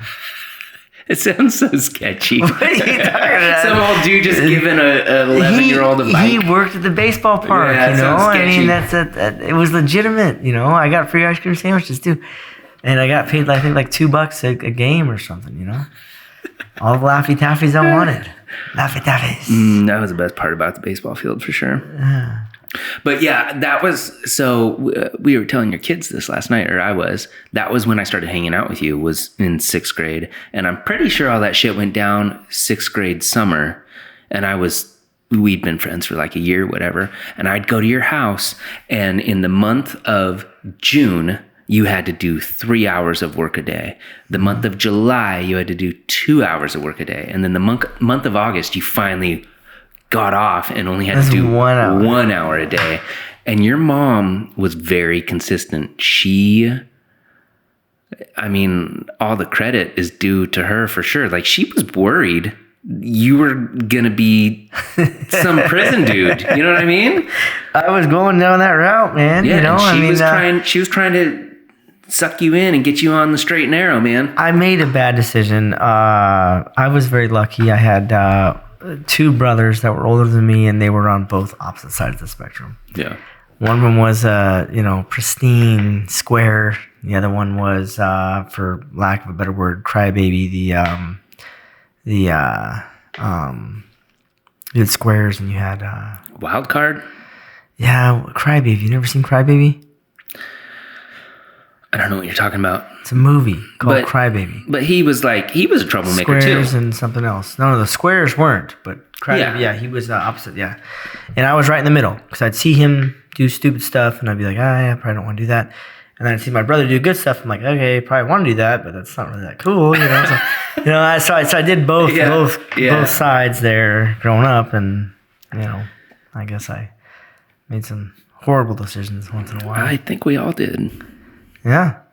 I think it's good though. Like what we talked about. Like it's I did a lot of things that I wish I wouldn't have, but I think they benefited me now because I understand bad decisions. I still make bad decisions all the time, but like at least you can you need to feel that guilt and that shame and that shitty feeling of man, I screwed up. I got to do something different. Or otherwise, I don't know, man. You just keep going down the wrong way. No, you're right. I mean, excuse me. I think when you're that young, your brain is in development mode. Yeah. That the learning is not necessarily a stamp. Like if I take a stamp and I stamp it on this table of permanent ink, it's going to stay there. The stamps we had were water soluble. Mm-hmm. You could just clean them up. It looked permanent. You could keep it if you wanted it to, but if you wanted to take a wet rag, and you could. And that's the point of adolescence. You know? Mm-hmm. I look back and there's decisions I made that were good, great, phenomenal. There's decisions I made that were stupid, but I wouldn't be where I was obviously now. I mean, you say that because obviously there's no way I would be where I am at now, but it made me who I am, which is a common sense statement too, but no, I know what you mean. I remember vividly working at behind the library, pulling weeds for, When you were young? Yeah, that was my probation. I had to go pull weeds for behind the library. That was one of the areas I did it. I would go for the county or the state or something. Yeah. And that was just for one punishment. But on the same stuff on the positive side, or I guess it's not even positive or not. I mean, I worked a lot. I don't think a lot of our friends had jobs in high school. You did work a lot. For as much trouble as you got in, when you got in a lot of trouble, it seems like between like 12 and 14. But after that, like you straightened up pretty well. And like most of high school, you were just making money. Well, I had to make money because I was trying to race dirt bikes. Yeah. I was trying to race. And I bought when I wanted to. I used to, pull up in the I used to always park in those front dirt spots. Where? At Freddy's? No, at the high school. Oh. You had the front spots, like if the school was like, let's say right here, and the road came right here, and the other road came here, and the tennis courts were up here. Mm-hmm. There was 2 like dirt spots right here. In front of the gymnasium? They were further down to the left of the gymnasium. Okay. Yeah. And I always try to get these front spots right here, but Dude, it is incredible they have not rebuilt that school. That school was a is it piece of still working right now? Yeah, man. And it was a Is piece it of high shit school? when we went there. It's the exact same. As far as I know, they haven't done anything to it since we went. Well, I know they redid the middle school that we went to. Yeah. They tore the middle school down. We were still, I was like 20 maybe when they tore that down and rebuilt it. I was in Florida, man. I was Yeah. in college. No, dude, the high school's still the same. As far as I know. I haven't been inside it in a long time, but Wow. that was the same school. Like they built it in like, I want to say Long time ago. like the 40s. I don't know. I never got to use when we were leaving. They built all the stuff in the back where we had our graduation ceremony, where that big I don't know, grassy area was at. They had like up in the trees in the back was like a rope thing, and I don't know, like a rappelling. Up above the field? Yeah. Yeah. There's a whole bunch of crap up there for that was there after 2018, after we left, or sorry, 2000 or 1998 or whatever. Yeah, that 2002. stuff was up there. Yeah. But I'm talking about like the general structures on that block. Oh, yeah. No. It's been there 100? No, that can't be right. I'm sure they've every year they improve it, bro. But Our first dedicated high school building was opened in 1915. The original high school center, blah, blah, blah, destroyed by a fire in 1940. Present-day high school building is in the same location. So it must have been built in like the 40s. Yeah, and they just keep refurbishing it, repaint, new stuff like that. Yeah, put new seats in the auditorium, bring in new desks.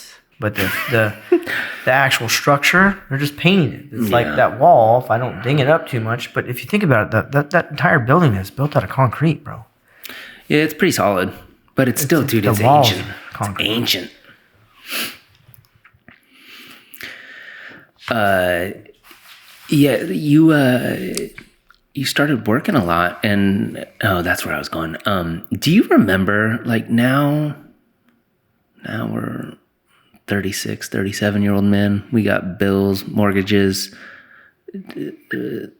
clothing, water bill, cell phones, whatever. Like, it's just bill after bill after bill. Do you remember what it was like to get a paycheck, like from Freddy's or whatever, and all that money was yours? Can you even imagine? Like, you're thinking about it the wrong way. All that money's ours still. But when I was that age, I only had 2 bills. How did you have any bills? I had a cellular wireless bill. Not when you were 16. I did. You had a cell phone when you were 16. Yes. Who did you call? Your grandma? I don't remember who I was calling, but I know I had one. No one else had one. I didn't have one until I was 18. I had a cellular wireless phone. I would call. I had the little. I've got a picture, I guarantee you, of me having it. But it was about this size. The very bottom of it right here had a little flip out. And there was about maybe a inch by 2 inch thing. And it was all green, lime green numbers that would go in there. And beep, beep. And then the antenna was this little antenna that came out. Uh-huh. It was the size of this cord, smaller than this cord. And it would, it was like, you could ding and and I'd put it in my backpack, and we go down to the pool, bro, on my bike. Yes, working at Freddy's, and then I also was paying for a CR250. What is that? A motorcycle? Yeah, Honda CR250. How much was your monthly payment? Well, it wasn't monthly. I had a XR200 that I traded in, and I have a picture. I can show you the picture. It's with my old F-150 truck that I had. I remember racing Blair one time with it or whatever up the hill, and he was always talking about my truck. Like your the truck is old and shit, but I don't know what he was driving. I think he was driving like a Jetta or something, and I was kicking his ass. 6-cylinder, and we got to the top or whatever. He's like, man, that truck's fast. I'm like, yeah, I fucking know it's fast. But anyway, I traded in my XR200 for a down payment on the CR250, and then I gave him like $4,800 or whatever. And so I'd saved it all up, and then so it wasn't a payment per se, but when I would make that paycheck, I didn't spend it. It was but you remember when we worked at Freddy's? And I'd pay for gas and everything else. They would pay us every Friday, and you could cash your check in the store because they wanted you to spend your money in the store. Do you remember that? Oh, yeah. I would always cash mine, I think, in the electronics area. Yeah. That was in the center of the store at that point in time. Like, literally, you had the grocery store and then, like, a fucking big wall, and then, like, the non-grocery store side, and electronics was, like, right in the middle of it.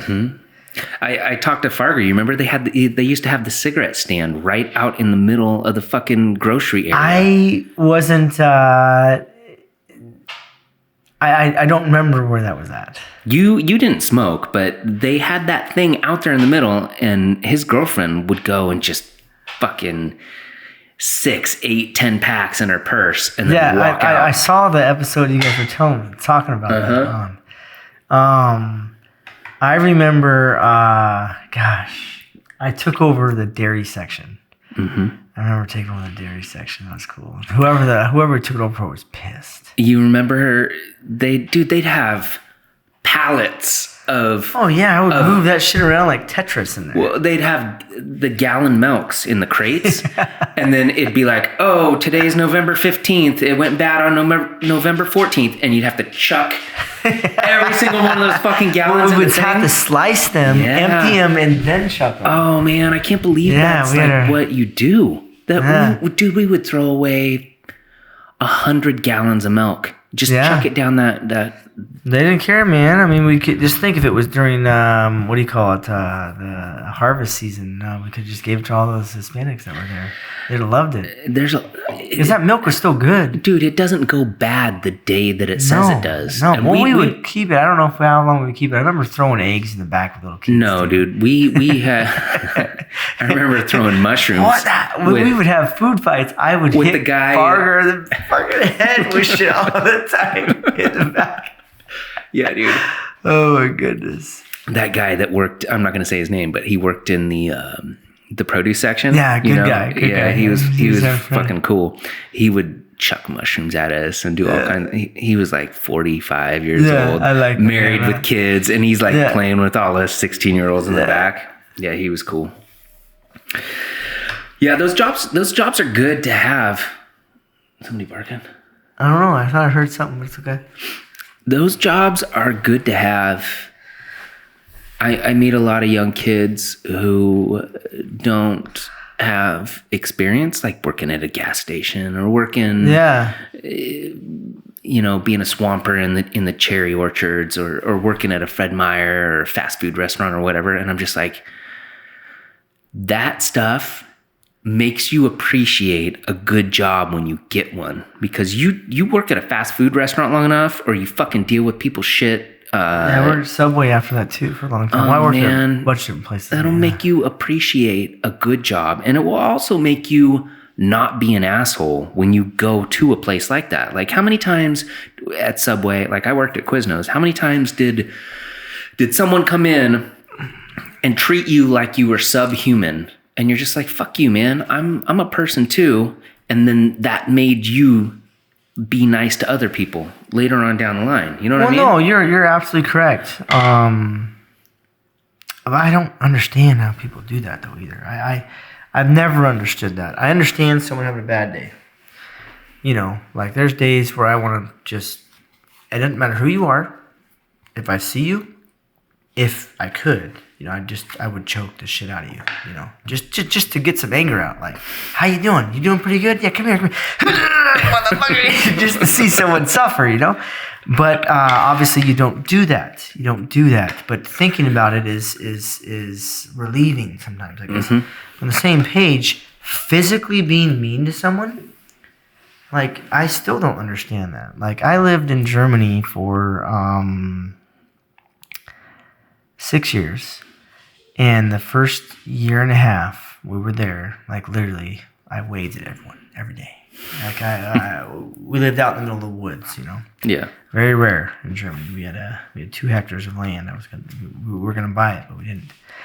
And the whole village, there'd be old people out there, young people, teenagers, whatever. My truck and car, I guess, were identified as different vehicles. Who knows? It wasn't that massive of a difference, but we lived on the economy. I was roughly, 30 minutes outside of the base area. And I'd wave every day. No one. I'd just stare at you. As you're driving by. Yeah. I was like, all right, so maybe they don't know they're not smiling. Who knows? Whatever. My Deutsch was getting better. I could have conversations or whatever. And one day, an opportunity arose where there was there was 3 ladies outside, and one of them was very old, and the other 2 you could tell were either siblings or friends, and one of them may be a sibling or just neighbors. Who knows? But there was an old one and 2 young ones. And they were all 3 trying to move a fucking table or some shit. I just stopped, in the middle of the road, pulled over.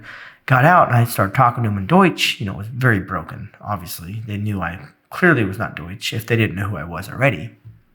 But they could understand what I was saying, and I asked them, what are they trying to do at the table, and if I could help them move it. And for a second, they stood there like flabbergasted, and were like, yeah, come over and help us. After 30 seconds passed, I picked the table up, I moved it where it was at, and went home. I'm not even shitting you. Less than 24 hours later, my wife, kids, everyone that came down the hill, they would come out of their houses they're coming down the hill. Oh, every fucking, we were input into the... They were waiting for you to do something to benefit the community. Yeah. And we were nothing but nice to them the whole time. What I'm saying is,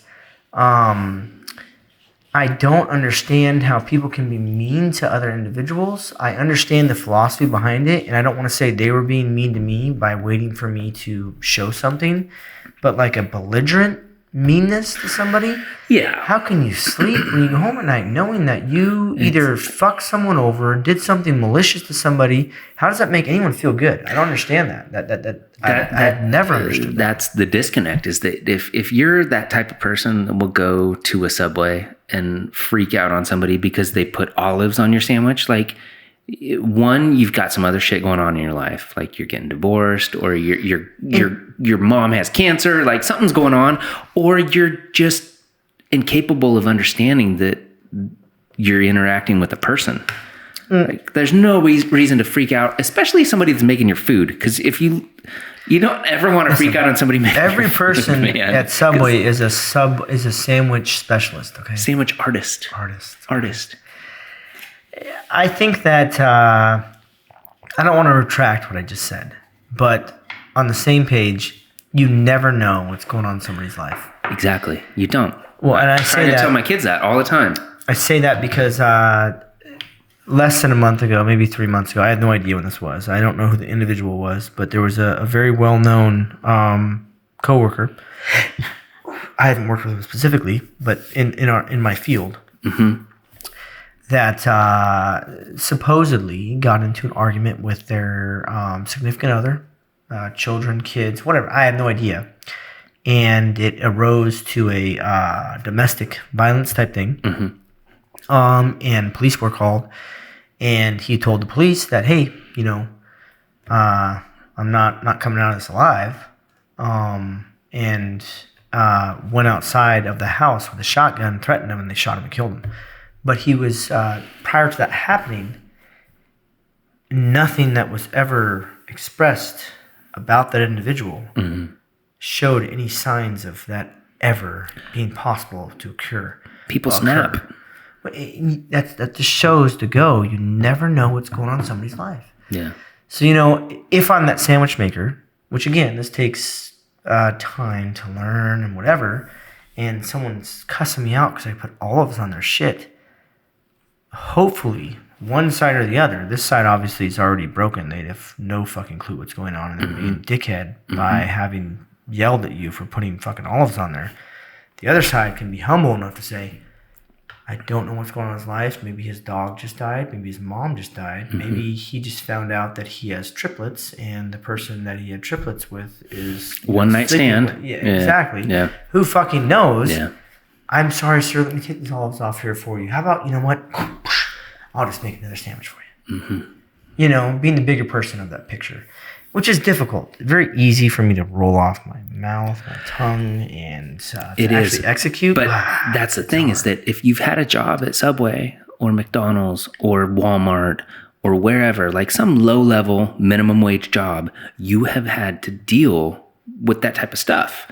And that's why I think it's important. And I'm not saying it's like a requirement for human existence, but like I have more respect for people who have been through something like that because I know they know what it's like to have a shitty job.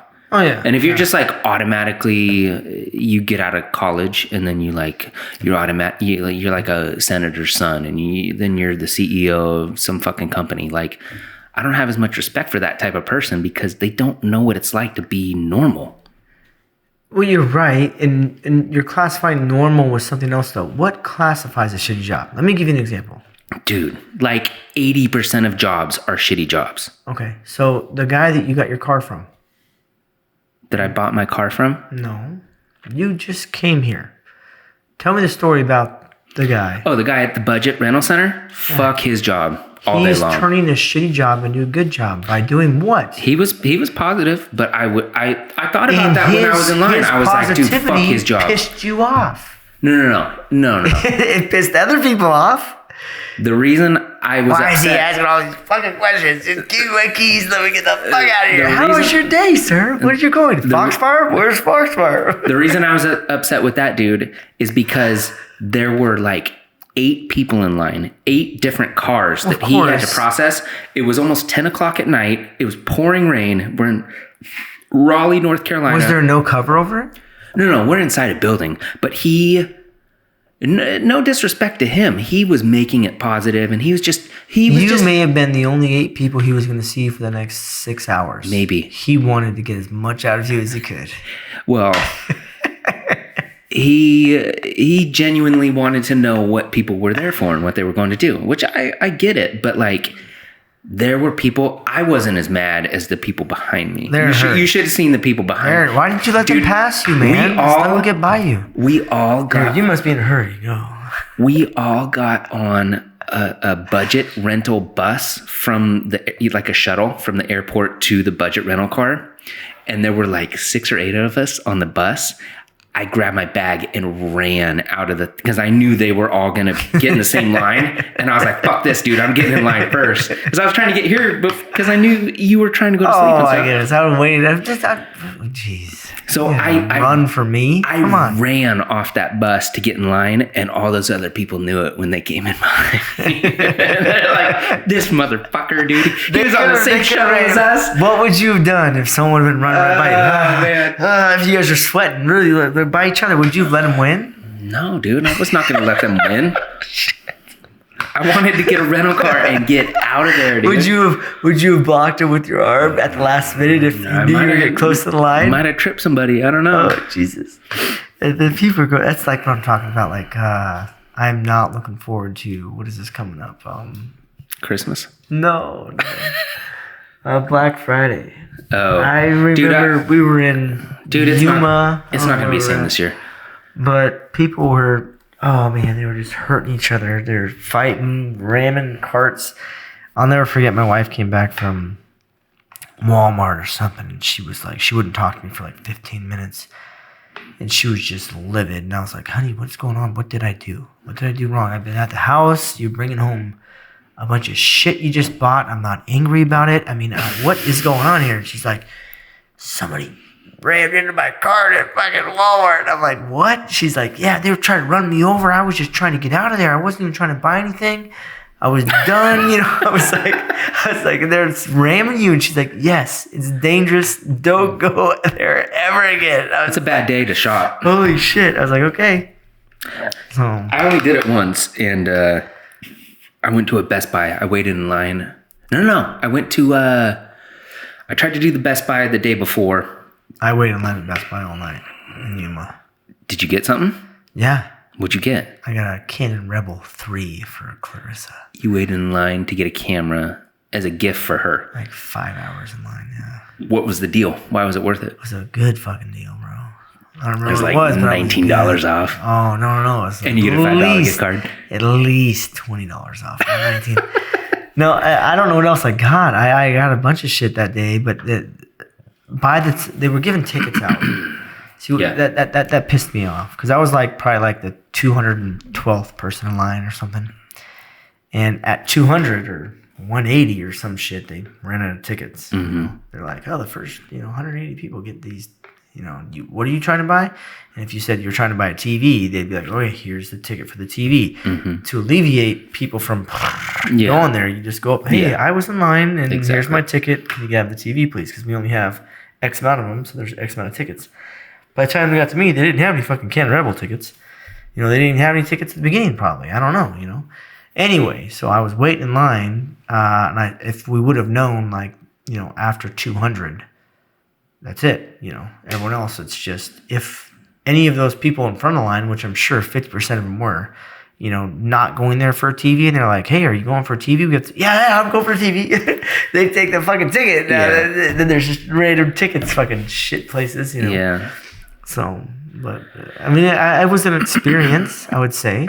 It's an experience. I don't think you should actually try to never get again. something Haven't done it for again, real. No.